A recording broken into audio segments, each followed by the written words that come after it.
Bienvenue à l'ensemble des candidats qui viennent à l'EPMT pour passer ce concours national. Vous aurez l'occasion de découvrir une école qui est en pleine rénovation et notamment un nouveau restaurant d'application qui a été livré à la fin de cette année, à la fin de l'année 2019. Et donc nous sommes très contents de pouvoir vous donner un outil de travail assez performant pour pouvoir passer ce concours. Pourquoi l'EPMT, l'École de Paris des métiers de la table, souhaite accueillir la 60e édition de votre magnifique manifestation? Parce que c'était tout à fait légitime qu'une école hôtelière qui accueille sur Paris de nombreuses formations dans les métiers de salle puisse vous accueillir.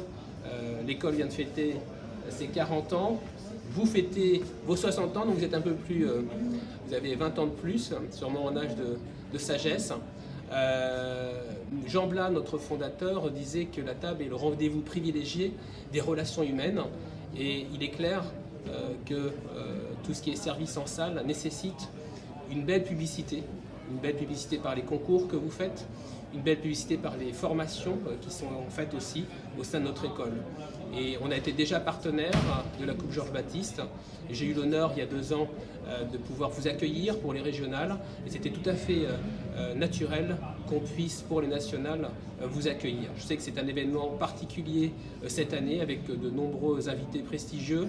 Et l'école de Paris des métiers de la table est très honorée de pouvoir se joindre à vous pour cette manifestation. Voilà.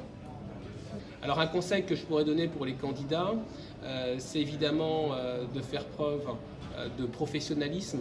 On est dans des métiers où la profession regarde les détails. Il est évidemment important d'avoir une maîtrise de l'anglais qui soit tout à fait correcte. Je pense que sur ces points-là, avec 2024 qui s'annonce, la prise de parole en public et la prise de parole avec le client en anglais est très important. Donc travaillez votre anglais. Soyez à l'aise, c'est une épreuve, je pense, qui fera la différence. Et puis aussi le sourire, l'empathie, le service au client. Vous savez, tout ce qu'on appelle actuellement les soft skills qui sont très recherchés par les entreprises, qui sont tant des aptitudes que des attitudes. Et j'insiste beaucoup sur cela. Il faut avoir de très bonnes attitudes et c'est ça qui fera maintenant la différence avec l'ensemble des lauréats, enfin des personnes qui vont concourir. Ça sera vraiment la façon dont on va pouvoir être en empathie avec le client.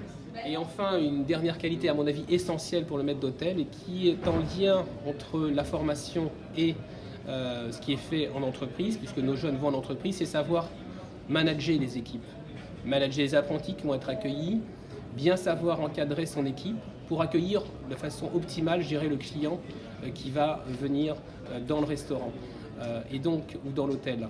Et donc ça, évidemment, c'est très important qu'il puisse avoir une formation et se former toujours en continu, avoir toujours cette capacité de s'adapter et d'encadrer de façon optimale.